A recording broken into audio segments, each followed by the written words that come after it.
voilà donc Thioro t'as une petite précision à faire. waaw may préciser que ni jàppale ngeen ma ci parce que El Capo moom xam nga la moo tax mënuma concevoir que lii la parce que ay vidéo am day daw ci réseaux sociaux yi xadi policier bu def njañ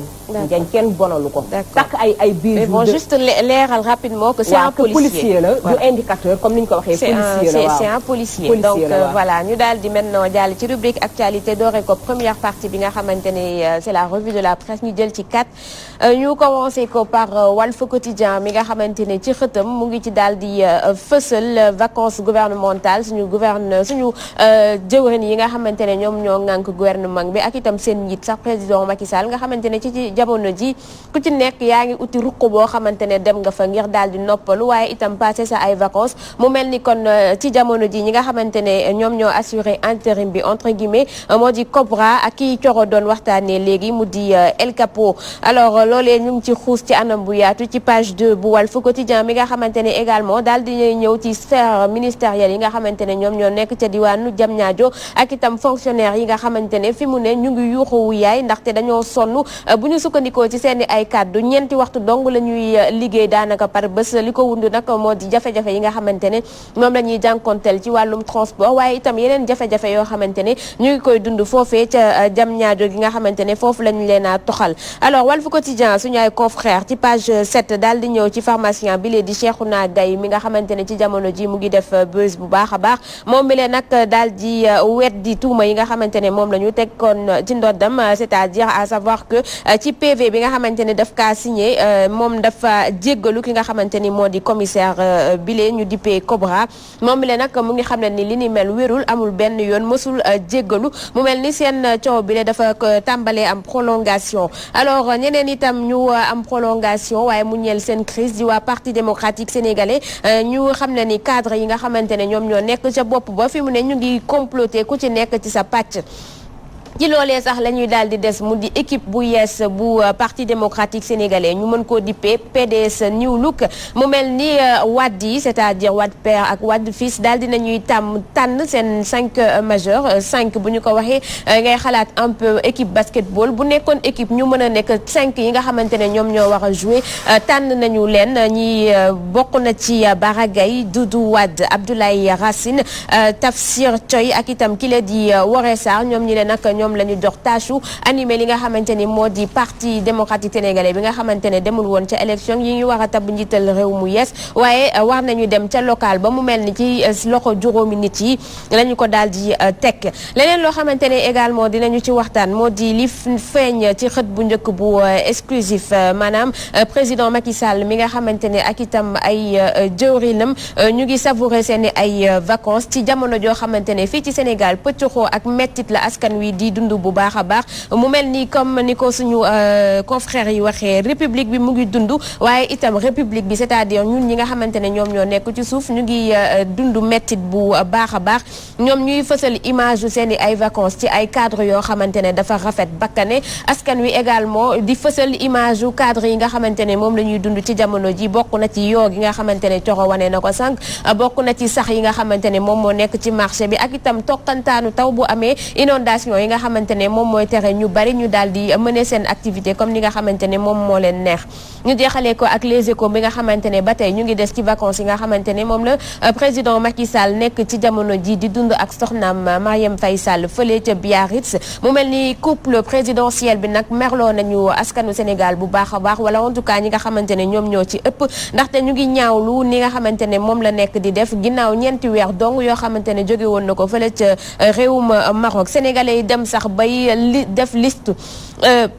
coin yi nga xamante ne ñoom ñoo nekk fii ci Sénégal yi président Macky Sall mënoon dem moom ak soxnaam bu ko defee rek ñu daal di promouvoir destination Sénégal waaye heure bu vacances jotee ñoom dañuy dem ci tugal daal di mel ni comme si fii amul ay endroit yoo xamante ne mën nañu fee nekk Aliou Sow moom ak ay ministre am à l'exception peut-être de Aly Ngouille Ndiaye mi nga xamante ne peut-être gis nañ ko fële ca réserve bu Fatala. Et que le ministre de l'élevage Voilà. Et des productions animales qui Samba Diobène Ka qui normalement aujourd'hui mi ngi nekk dans le Sine Saloum ci affaire mbir yooyu muy nga xam ne moom mooy relever de sa compétence. Donc moom tamit dégg naa ko mi ngi fi pour cet après-midi dina dem côté Sine Saloum. Mais oui dinañ téye ñetti mbir ci li nga jot a développé Khady moom mooy donc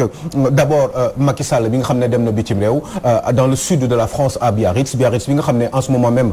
Emmanuel Macron un petit peu moom dafa nekk à droite Emmanuel Macron nekk légèrement un petit peu à gauche vers Toulon dans le Var pour vacances foofu moom dafa dem ci wetu Emmanuel Macron tey jii nii pour vacances ci wetam en France Emmanuel Macron doo ko mës a dégg Sénégal Nicolas Sarkozy doo ko mu fi mës a dégg mu ñëw na defee vacances kenn waxul jëndaale ay kër ak yi demee noonu comme ñoom li ñuy def doo mës a dégg justement ay Donald Trump et les autres de ce monde ñoo xam ne dañuy ñëw Sénégal wala ñu dem sax ay Kenya yi nga xam ne c'est des réserves yoo xam ne touristiques ak yooyu mënoon nañ fa dem sax mais doo mës a dégg ñooñu en plein exercice dans leur fonction ñu naan dañuy dem ay vacances ci yenn béréb yi demee noonu doo ko mës a dégg loolu mu am ci dëkku tubaab bi par contre ñun dinañ ko mën a def waxuñu loolu sax mais même bu ñu feebaree foofu la ñuy fajoo ku ci làqu foofu ngay làqoo ñu jëlee la indi la fii si ce cimetière foofu boo deewee ngay gën a bëgg sa dëkk en fait on aime son pays quand on est mort parce que là on se fait enterrer dans son pays et c'est ça qui est terrible dans ce Sénégal que nous avons Macky Sall qui part donc à l'étranger mais c'est une institution Khady parce que Macky Sall bu demee ba dëkk boobu toog fa mais moom kese demul jabar ji njaboot ji entourage bi per diem yi xaalis bi dëkkuwaay bi tout ce qu'il y a comme avantage yoo xam ne dafa nekk ci république bi pendant ñoo xam ne dañ ko jagleel alors que le pays a des problèmes ay sax tëngéej ay nit ñoo xam ne dem nañu toog fi ñuy toog ay sax a fa am fi ñuy nga dem mbaaw ñu ne la ñu lay wan ay photo preuve à l'appui ay yoo des centaines de yoo ci ay murs nga ne ñooñu ñii fan la ñuy fanaan kooku président de la république am mu ngi Biarritz si toog je connais Biarritz la vie est très chère euro ngay fay les avantages pouvoir d'achat bi ak ñi nga àndal loolu yëpp ci ban xaalis lay jógee ngeen yaakaar jógewul ci xaalisu Sénégal pourtant man mënuma imaginer nga am ay problème naan damay dem vacances Coro boo amee problème da ngay dem vacances doo régler say problème ba pare doog a dem vacances un pays qui a des problèmes yéen ngeen ne da ngeen di dem vacances boo leen dellusee ngeen xool problème yi fan la toll ngeen jéem ko régler. qu'il a montré juste avant muy dem qu'il est conscient qu'il y a des problèmes parce que moom ci boppam listé na quelques ci problèmes yooyu. mais taw day am. voilà yooyu dañuy ñëw chaque année yooyu day ñëw chaque année marché yi day am sax. tabaski xam nañ li xew après tabaski toutes ces difficultés là yéen ngeen ne yéen da ngeen ko fi bàyyi ngeen dem mais waru leen dem vacances sinon ngeen jox ko liggéey bi ñoo xam ne mën nañ fi toog reyante pour ce pays parce qu'il y a des Sénégalais qui sont prêts à le faire xam nga waruñu banaliser loolu c'est grave mais non xale yi toog leen. parce que dañ ci gis koo xam ne ni yor nga sa njaboot tey jii di leen dundal di leen liiwal moyens yi Macky Sall am pour dem vacances. moyens yooyu ñoom amuñu ko. c'est vrai ñu ngi daw ba tey jii. lu ñu jox seen njaboot pour ñu lekk pour ñu naan ñooñu taluñu vacances. affaire bi dafa am lu mu lekk ak lu mu. mais oui mais non daf ko dépassé maa ngi leen di wax ni xam nga dama koy wax fii di ko bëgg di répéter parce que ñi ko bëgg di dégg Emmanuel Macron 25 000 euros lay gagné par mois Emmanuel Macron mooy président France. dinaa koy wax parce que ñëpp dama bëgg ñu koy dégg di ko dem di vérifier parce que mën nga ko xama boo bëggee xam Emmanuel Macron ñaata lay gagné waaye ñun Macky Sall il gagne 40 millions de francs te du par weer par jour la. Et c'est ça qui est terrible dans un pays comme le Sénégal. Non mais oui non loolu laay wax ni fu ñu toll nii pendant que Emmanuel Macron gagne 13 à 14 millions de francs CFA par mois Macky Sall gagne 40 millions de francs par jour lii mooy Sénégal sans compter directeurs généraux yi sans compter machin ñii nga xam ne ay 9 millions 10 millions 15 millions de francs la ñuy gagné xam nga yooyu la ñu war a lijjanti dans ce pays là xaalis boobu Coro boo ko dajalee di nga ko jël nga yóbbu ko ci yi problème mu sax yi ngay dégg nii di nga ko dem lijjanti parce que yomb na yooyu di nga ko lijjanti assainissement Rufisque mais quelle honte Rufisque depuis indépendance li fa nekkoon ci ay tracé canaux yi ñu fa defoon canalisation yi ñu fa defoon yëpp tubaab yi ko fa defoon parce que y avait 1 million d'habitants mais léegi Rufisque avec toute cette population là ñaata maire ñoo fa jaar ñoom ñëpp ku leen di wax di leen tagg ñuy wax seen i maam si ñoom ñoo liggéey fii ñoom ñoo nekkoon maire diw maire bu ay ba xamuñu dara ils ont rien fait pour ce pays buñ ko defoon ñu teg ci seen i bët man gis naa ay maires yi comment ça fonctionne at ba at dellusiwaat da ngay sentir ñëw fi nga nekk yaa ngi fay impôt waaye gis nga ni mbir maa ngi dox gis nga ni am na ay avancement au niveau social au niveau médical au niveau de la solidarité nationale yooyu yëpp da nga koy sentir mais doo ko fa gis ñaata Rufisque ngeen wax léegi nii 6 milliards à 7 milliards la Rufisque am comme budget Rufisque am nañ plus de 1000 personnes ñi ngi ay employés lañ au niveau de la mairie de Rufisque ngeen def na loolu war ngeen ko nangu alors lépp ci frais de fonctionnement en fait les impôts dañ koy dajale pour joxaat ko quelques nit ay quelques 1 millier de personnes pour ñu koy dundee yaa ngi dégg mais yéen ngeen bëgg nag léegi borom cantine yooyu mais Eri Théo il faut que borom cantine yooyu ñu am fu ñu dem fu ñu taaj seen kii mën a jaay gerte caaf am 1000 francs de bénéfice mën a dundal seen jaboot le soir toog benn sombi wala def benn espèce su je sais pas moi yooyu noonu boobu ñuy def noonu la xaw ma nu ñu koy tuddee mooy lekk yooyu ñuy def noonu mais na mbaxalu xaw ma lan mbaxalu je sais pas quoi bu amee sax commissariat boo xam ne fii toog na des années c'était dañoo jëloon këru feu Maurice Gueye ancien maire lañu abaloon police nationale. mais dafa ñaaw loolu ku ñu ko wax du ko gëm. mais gis nga ma ne. pendant des années aussi sénégalais il faut ñu xam li ñu bëgg. ñii kii man mënuma comprendre xoolal fii nii Macky Sall am nga ko popo ngeen kër bu dee da nga bëgg a nopp rek tëju concentré wu. mais demal fii parce que fu mu toll nii priorité yi mi ngi nekk feneen xaalis bi war nañ ko mën a dugal feneen comment ça se fait mais ñii man xaw ma dañu ñàkk yërmande wala dañu am problème wala seen xol yi dafa bon wala dañu iñaan c'est quoi qu'est-ce que c'est que cette méchanceté là nga xam ne sa mbokk lii moo gën a pire esclavage ñooñu dañu ñëwoon xam nañu leen fi indi woon mais yéen seen i mbokk lañu seen i compatriotes seen i doomu ndey seen i doomu baay seen i dëkkandoo seen i doomu xarit seen i maam ñoo fi juddoo am fi ay sët et cetera ñu war a ñëwaat mais ñooñu da nga leen nar a sacrifier pour vos propres vacances boo leen feebaree foofu ngeen dem di fajo lu leen dal boo leen paree ngeen ñëw ñu suul leen fii ñu ne parce que yow vous aimez votre pays nañ la enterrer ci sa dëkk mais il faut arrêter cette hypocrisie là je pense que on est un peuple extrêmement méchant dans notre majorité gars yi dañu soxorante ci seen biir mooy li góor gi doon wax léegi nii ci woon ça passe partout naa la wax dara ne bii domaine d'intervention au niveau de l'éducation nationale mais dans tous les secteurs d'intervention c'est pareil am na ñuy jël sànni leen jam ñaajo teg leen fa ne leen débrouillez vous yéen yaa leen di xam noo leen di ñibbee mais boo leen déplacer ay nit yóbbu leen ci benn sphère mais mettre leen dans les conditions ñoom dañu war a def seen liggéey c'est normal dañ leen war a contrôler li ñu leen di fay di leen fay ci suñuy impôt ñu def seen liggéey bu baax tout à fait ñu leen di surveiller mu am un suivi constant d'accord na waaye ñoom aussi dañ leen war a mettre ci ay conditions pour ñu liggéey normalement en toute dignité mais fii vraiment on fait les choses à l'avance d'ailleurs sphère yooyu yëpp jam ñaajo yooyu ngay gis noonu yëpp suuf yooyu yëpp dañ ko sàcc ci ay doomu jàmbur doomu baat ñi yaa ngi foofu doomu tëngee ji dañu jël nangu seen i suuf tabax fa ay appartement di ko jaay def fa ay sphère te suuf yooyu ay nit ak am depuis 40 ans am ay titres fonciers Afrique occidentale française ce n'est pas normal c'est injuste ñoom Seydou Sissal délégation générale au pôle urbain de Diamniadio sàcc nañu xaalis ba man maa ko wax venez avec moi ñëw leen ngeen wax ak ñun yéen yaa leen jël alalu waa Bargny yeeg alalu waa Tëngéej yeeg suuf yëpp sàcc ngeen ko def ko Diamniadio dépassé ngeen décret bi 1600 hectares la Macky Sall signé woon ci décret dépassé ngeen ko sàcc ngeen suuf doomu jàmbur yëpp ba amatuñu fu ñu nekk humilier nga leen parce que tout simplement xamul leen dara ñi fa doon nekk ci tool yi noonu tool yi borom tool yi lu ñu jël rek jox leen ku nekk 1 million mais ñi am suuf yi ñi mais mun nga am sa suuf dé jox ko ay borom tool pour ñu fay jëmbat seen i salade ak seen i tomate waaye ñooñu nga ñëw jox leen 1 million nangu suuf bi ngeen leen fii domaine national la fekk ni c'est pas vrai du domaine national ñëpp a ngi yor seen i këyit mu nekk këyit yoo xam ne dafa leer nañ ay këyit yoo xam ne titre foncier Afrique occidentale française avec ak ni ñu jëndee suuf seeg xaalis bi ñu ci dugal ak transaction yi ci am yëpp ngeen ñëw ne leen domaine national jël ko tabax fa ay kër ak ay sphères yoo xam ne dégg nga da ngeen fa teg ay nit yoo xam ne teg non mais c'est gis nga je vais vous dire un truc gis nga ce pays là il faut ngeen defar ko boo leen ko defarul fii nii ay ñoom Guy Marius Sagna yi bëri na fi y en a 36 000 de Guy Marius Sagna ce pays il faut le changer et il faut ngeen yërmande xaalis suñu xaalis ngeen jël di ci dem ci ay vacances c'est pas normal vous n'avez pas le droit de faire ce que vous avez c'est pas normal et on parle dafa ñaaw xam nga mais Popenguine lan la da nga ko tëj nii fu mu toll nii da nga tëj Popenguine dem Biarritz mais on sait le coût de la vie en France ak yow ñi nga àndal yëpp ak sa dangoor beeg ñoo ñëpp avion présidentiel bi mais vous savez combien ça coûte un avion présidentiel qui part en France aller-retour 250 millions de francs CFA minimum ngay fay pour dem def ñetti fan France aller-retour avion bi fees del ak sa délégation. D'accord avant que ngay yam ci benn sujet Aliou Sow tu as parlé de Defarat tout à l'heure et on a juste le droit de se taire Khady et de ne pas parler. On va pas se taire. Sachez oui nous on va pas se taire. On va le dire. En parlant de Defarat il y a le Parti démocratique sénégalais également bi nga xamante ne dañu fas yéene ñëw ci xar kanam bu bees bu ko defee ñu daal di songu élection locale. Bah oui Khady toujours dans les calculs recul Abdoulaye Wade gis na ni moom dégg nga maam dafa war a changer mbir mi parce que ñi ko waroon ñëpp commencé leen di leen ñàkk wóolu parce que yoratul nguur gi waaye ñi mu nekk loolu ñëpp Abdoulaye Wade daf leen teral jox leen teranga àdduna yaa ngi dégg mais ces gens là donc gis nañu Abdoulaye Wade daf leen bëgg a beddi teg leen de côté parce que Abdoulaye Wade dafa gis ni jeunesse bi moo war a continuer dans le parti peut-être éventuellement avec son fils qui serait mis en avant peut-être c'est sa stratégie mun na nekk ñoom ñoo xam lan la ñu mën a teg pour dellu si ci nguur gi mais une fois encore c'est tout à fait normal un parti dafay avancer li ko si doon wax le sport c'est comme dans le sport c'est comme ñoom les dames qui sont au niveau du basket dañu war a après dañuy dem keneen ñeneen ñëw il faut changer waaw ça ne doit pas être toujours les mêmes personnes qui continuent mooy fii du kese fii tamit yaa ngi gis Moustapha Niasse mooy toog ay ñoom Tanor foo Tanor ñooy toog bëgguñu dem parce que dañu naan oui waruñu dem parce que expérience quoi mais vous rigolez mais les gens là xanaa alternance warul am mais ñi di ñëw xanaa c'est des narvalu xanaa lu ñu amuñu xalaat peut-être ils doivent mais ku nekk yaa ngi ñaan say doom bu ñu ñëwee ils feront mieux que vous. waaye ñoom seen ndono la ñuy bañ a la ñuy bañ a xam nga c'est extraordinaire je vais vous dire un truc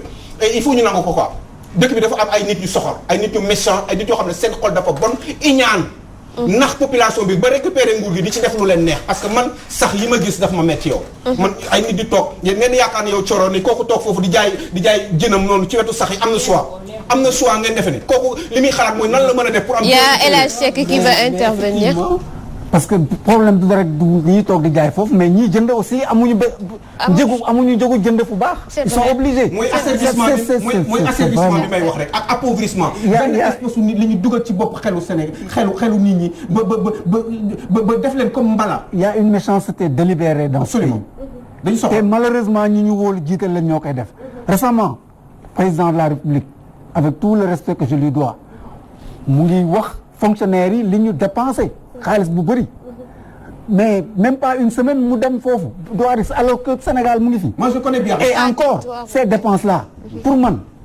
waroon na xool structure dépense structure dépense mooy rubrique parce que fonctionnaire directeur bu amee oto dina toogaax moom 10 ans kenn du ko changer directeur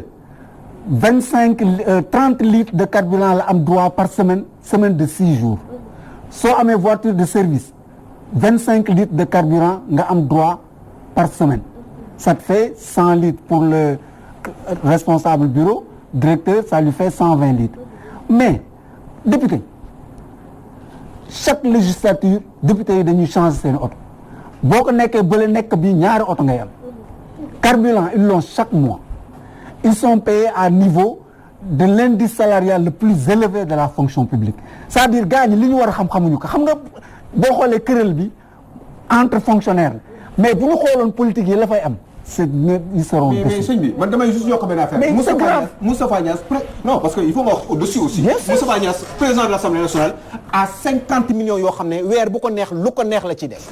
mais ngeen defe ni yéen lii dëgg la. c'est grave Moustapha Niasse am na 50 millions au-delà de son salaire plus de 2000 litres d'essence ñaata oto moo ko wër suivi gendarme yi ak yi demee noonu mais yéen ngeen def ne Aliou Sall Aliou Sall yéen ñii Aliou Sall war na am policier bu koy garder. Aliou Sall ana lu tax policier di ko garder. ana yeneen maire yi kon Barthélémy Dias ñi nga xam ne dafa nekk dans l'opposition duñ ko garder. man faraluma kenn sama yoon nekku ci dama ne rek dëgg laay wax Aliou Sall est-ce que yéen fii nekk nii ngeen def ne war na mais Karim Wade faisait la même chose Karim Wade kii la doon jël. jet privé musul jël tey dina toog at boo xam ne ñaari yoon lay dem conseil des ministres ngeen def ne li yoon la bu kii paree rek keneen ñëw ngeen di saax-saaxe dëkk bi ngeen ne ñun ñu la leen siy bàyyi il faut que ça change ce pays doit changer et Sénégal yéen yaa leen ko mën a def. Théo su ma bëggee intervenir surtout par rapport au management du PDS. parce que dafa mel ni moom lu ñuy wax Wade ne dictature la Macky di def moom moo am si parti yom parce que moom mooy décider. bu d'accord mu ne kii Karim pour moi c'est comme une pierre tombante du ciel wala cerise sur le gâteau lu ñëw rek dañ koy toggal ba mu ñor mu ñëw diriger est-ce que Karim a plus de mérite que les gosses qui ont fait l'UJTL qui ont fait porter Wade jusqu'au pouvoir qui ont fait la prison je dirais non il faut que ça cesse cette gestion familiale daf ko war a arrêter xaaral mu ñëw Aliou li gën a garaaw nga ñëw par exemple nga jël un gars Bara Gaye nga postuler ko Bara Gaye quelle expérience politique a-t-il Bara Gaye par exemple il a été à Pikine Bara Gaye n'a jamais dirigé une seule section communale du PDS je peux lever la main tout haut ni même membre du bureau UJTL par exemple ci commune Yeumbeul Sud musul diriger section communale Yeumbeul Sud musul diriger fédération ñu xëy parachuté Bara Gaye secrétaire général national UJTL. Aujourd'hui il est parachuté dans le bureau donc de facto président Bara Gaye il est pressenti pour diriger le département de Pikine. Mais le département de Pikine pèse trop lourd sur la tête de Bara Gaye. Malheureusement la vérité. Donc ce qu'on veut dire qu'aujourd'hui le management du PDS est faussé à la base. di remercier bu baax Aliou Sow ci li nga xamante ne def na ko comme analyse ci li paraître tey ci suñu journaux yi Aliou Sow merci. De rien. ñoo far comme on dit. D'accord. Yàlla sàmm leen. Amine di ko jox rendez-vous moom demain inchallah il sera avec son ami coach donc di leen di jaajëfal yéen ñi nga xamante ne depuis ce matin yéen a toog devant seen télé di ñu seetaan donc rappeler leen li nga xamante ne jotoon nañu ko waxtaanee bi ñu jógee ci éphéméride yi ñu ngi woon doon ak Aïcha Diakhaté ci rubrique santé mu daal di ñëw ci problème yi nga xamante ne moom la pharmacien yi di dund ci jamono ji on doon ci ak koo xamante ne xam-xamam màcc na ci bu baax a baax mu di docteur Assane Diop bi ñu jógee ci loolu on doon nañu ak Fatouche Bomba Bassel ci rubrique dox bi moom mu ñëw ci phénomène bi nga xamante ne dañ ko seetlu ci jamono ji mu nit jigéen yi nga xamante ne coûte que coûte dañu bëgg am yaram li ni mel di leen di jaral ñu utiliser produit yoo xamante ne ci long terme bi mën na indi jafe-jafe ci seen wàllub santé waxtaane nañu également seeraayu xar yi nga xamante ne nemmeeku nañu ko ci période tabaski bi ci rubrique càmm gi la woon ñoo loon ci ak Mbaye Laye bi ñu ci jógee daal di amal une courte pause page pub la woon ñu on par la suite ak Théodore Semedo ci rubrique éducation mu doon waxtaanee wàllum ressources humaines on doon càkk itam koo xamante ne xam-xamam màcc na ci bu baax a baax mu di professeur El Hadji Seck ñu jaajëfal leen bu baax a baax après ñoom ñu ondoon nag Thioro Mahou Mandela ci rubrique La Toile mu daal di jukki li nga xamante ne moom moo gën a fës ci li nit ci publier ci réseaux sociaux yi waaye gën ko commenter également ñu jeexalee suñu émission comme vous venez tout de suite de le voir ak rubrique actualité ñu ngi ci ondoon ak Kalioune Sow mi nga xamante ne daal dinañuy jël pong yi gën a fës ci li paraître tey ci suñu ay journaux daal di koy waxtaanee ci anam bu yaatu ñu leen di kon remercier di leen di jox rendez-vous demain matin inchallah comme chaque matin sama kanam yenn kanam